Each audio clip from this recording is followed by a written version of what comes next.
E agora aqui com o nosso querido Padre Ulisses, para a gente conversar sobre São Pedro e São Paulo. Bom dia, Padre. Bom dia, Dani. Bom dia a todo mundo que está aí ligadinho com a gente na nossa querida TV Aparecida. Eu acredito que é um momento, entendem, que a gente começa uma semana, começa na segunda-feira, assim, apesar do tempo frio, não está tão bonito. O senhor gosta de frio?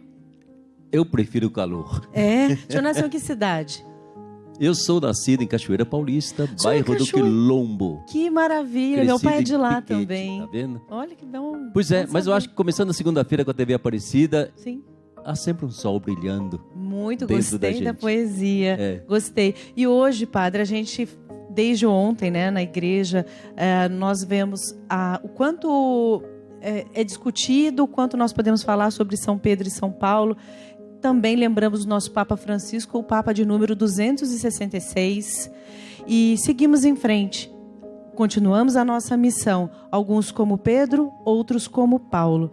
Nós vemos Pedro, um homem mais humilde, esse que edificou, né, a igreja. Humilde. Impetuoso.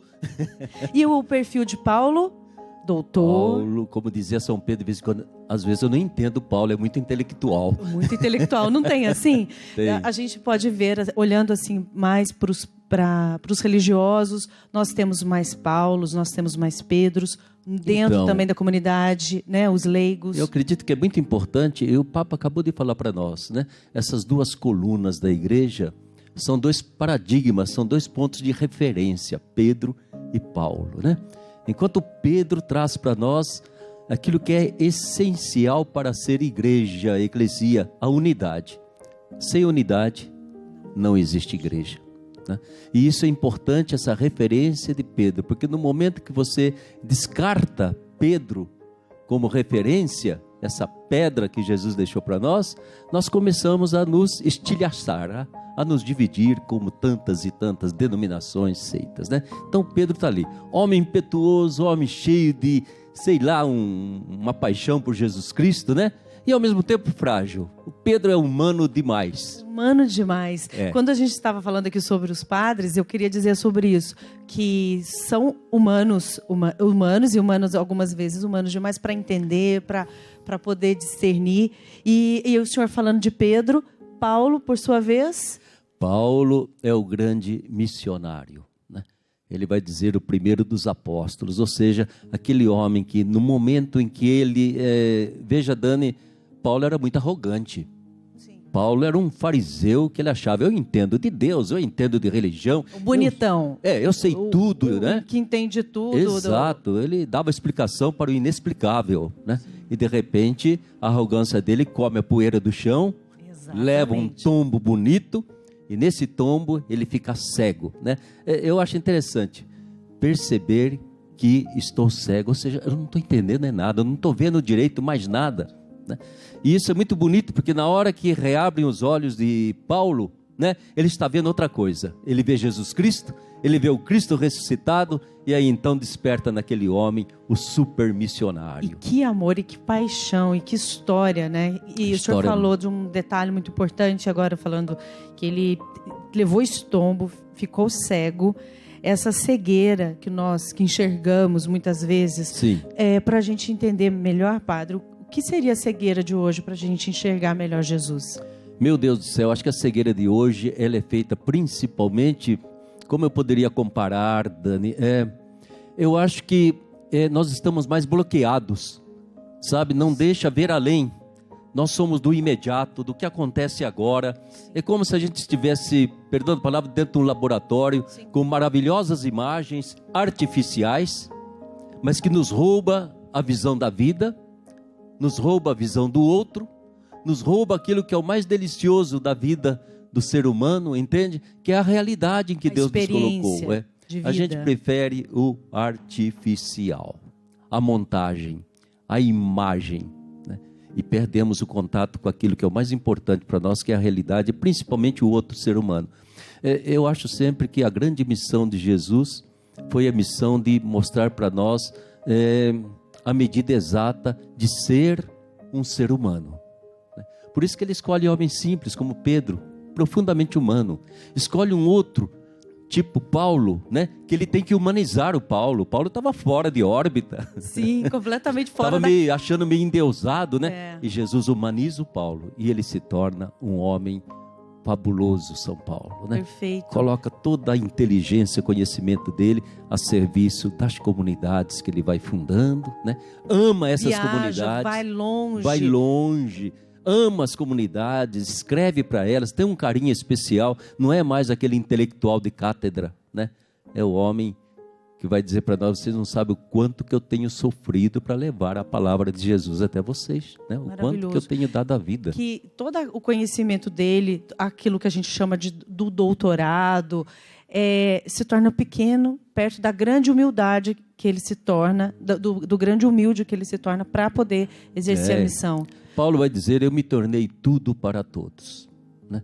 Eu agora vou me adaptando, porque o que me interessa é levar o Cristo para todo mundo, fazer com que todo mundo conheça a maravilha desse Deus feito homem, né? Deus que se fez a nossa imagem e semelhança, para que a gente descobrisse qual é a imagem e semelhança de Deus. E o senhor falou de uma maneira tão, não só bonita, mas tão catequética, que nos forma hoje dessa diferença de Pedro e de Paulo, homens completamente diferentes, mas que amam e propagam e edificam cada vez mais um único Deus. Somos tão diferentes, essa perfeição nessa diferença de Deus, que hoje nós estamos aqui fora, né, e dá pra gente olhar o externo, essas montanhas, a natureza. Nós somos tão diferentes, amamos um só Deus.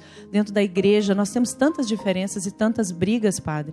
Como que a gente poderia trabalhar na formação das pessoas para que a gente possa falar de um só Deus, mas com mais paz? Sabe, Dana, às vezes eu fico pensando que evidentemente a vida ensina a gente, né? E quando nós vamos ficando mais velhos, a gente vai buscando o que afinal que é importante na minha vida. Mas nós perdemos tempo, nós brigamos demais por detalhes. Sim. A gente não procura a essência. A gente gosta demais da casca. É essa casca que nos divide. E essa casca poderiam ser diferenças que a gente até aprecia que seja diferente, mas não. Eu quero que você use essa moda, essa roupa, eu quero que você faça a sua maquilagem desse jeito. Brigamos porque alguém pensa diferente, porque alguém se veste diferente, porque alguém, sei lá, entende? Acredita numa outra coisa diferente. A estupidez de nós não conseguirmos simplesmente ser gente, né? E nesse ser gente eu perceber que Deus se fez gente, né? Simplesmente sem título. Jesus não era padre, não era bispo, não era papa. Jesus não era político, tinha títulos, né? Não tinha título, não era professor, não era Jesus de Nazaré, filho de Maria e de José, e basta, né? E ele trouxe a presença de Deus com ele. Eu acho muito importante isso aí, porque as pessoas mais simples, Dani, são as pessoas mais cheias de Deus. Exatamente. E às vezes a gente espera tanto de grandes homens, com tantos títulos, com tantos conhecimentos, não basta tanta leitura, ter uma biblioteca imensa, se não há um coração manso, um coração humilde, que possa acolher o próximo, que possa exercer essa missão. Exato. O grande desafio da convivência fraterna, né? Ou da unidade no essencial e da liberdade em tudo o resto, porque não queremos dar liberdade às pessoas nas coisas que elas podem escolher, podem ser diferentes, têm direito. Devem, né? Sabe o que eu costumo dizer, Dani? Deus nos deu 10 mandamentos. E nós não conseguimos cumprir direito, viu? Ainda assim não foi suficiente. Mas o ser humano, o que é que ele faz? Ele é capaz de descumprir 10 mandamentos, mas ele inventa o 11º que ele impõe sobre o outro, que ele domina o outro. Falei, para que inventar o 11º, o 12º, o 100º, o 1000º mandamento, se você não cumpre 10? Vamos cumprir os 10, estaremos de bom tamanho. Dá para seguir certinho essa... Dá para seguir, dá para viver unido. Eu vou respeitar a sua vida, eu vou respeitar os seus bens, eu vou respeitar o seu nome, a sua pessoa. a sua pessoa, a Deus acima de tudo. Padre, e para a gente encerrar, eu gostaria que o senhor dissesse para nós, para a gente aprender um pouco mais hoje de tanto conhecimento que o senhor pôde partilhar com a gente, na prática, como nós podemos então amadurecer na fé? Nós amadurecemos na fé, eu creio que nunca sozinhos. Uma fé individualista não é de Jesus Cristo. A fé ela se amadurece através do desafio do amor. E no desafio do amor, eu não posso estar sozinho. Eu só pratico o amor quando existe o outro, e eu amo o outro, e do jeito que o outro é. O amadurecimento da fé se dá na prática do amor fraterno, da solidariedade, do respeito profundo pelo diferente do outro, no acolhimento, né? Ela cresce, porque eu sempre comparo que a nossa fé é uma velinha, que não ilumina muito, mas se eu estou perto de você, você tem a sua velinha acesa, como a gente faz na noite da Páscoa, aquilo cria uma luminosidade maravilhosa, e a minha fé cresce, não é mesmo? Sim, com certeza. Anima. Uma fé anima a Aí outra. Entra a dimensão da fé, ela é essencialmente comunitária. Né? Maravilhoso. E olha, eu gostei tanto de conversar com o senhor trouxe a sua vela, eu tenho aqui a minha velinha, me anima. E olha, eu não posso contar, mas dia 12 tem surpresa minha e dele. A gente não pode se abraçar, a gente não pode pegar na mão, mas eu rezo pelo senhor e que a gente possa estar junto a partir do dia 12 de julho, né? Se Deus Combinado? quiser, Dani. Deixa eu perguntar rapidinho, então, é a última, eu prometo, para a gente encerrar. O senhor mais Pedro ou mais Paulo? São fases da vida. Gostei da resposta. Eu quis apenas ser Paulo. Gostei. Eu quis apenas ser Paulo. O irmão ela sabe muito bem. É uma congregação, a gente faz um bendito voto de obediência. A congregação me colocou para ser Pedro, coordenar os colegas, ser um dos formadores, né? E assim me empataram muito tempo na vida. Mas consegui também ser Paulo, porque sempre que eu podia, eu ia para o lado do povo, ia para as missões populares, e agora estou aqui no santuário, né? Maravilha. Então, o gostoso da gente é misturar um pouco o Pedro e o Paulo e poder servir, porque nós não somos um missionário, nós somos uma comunidade missionária. Missionária que pode e vai muito longe. Exato. Padre, muito obrigado pela sua presença.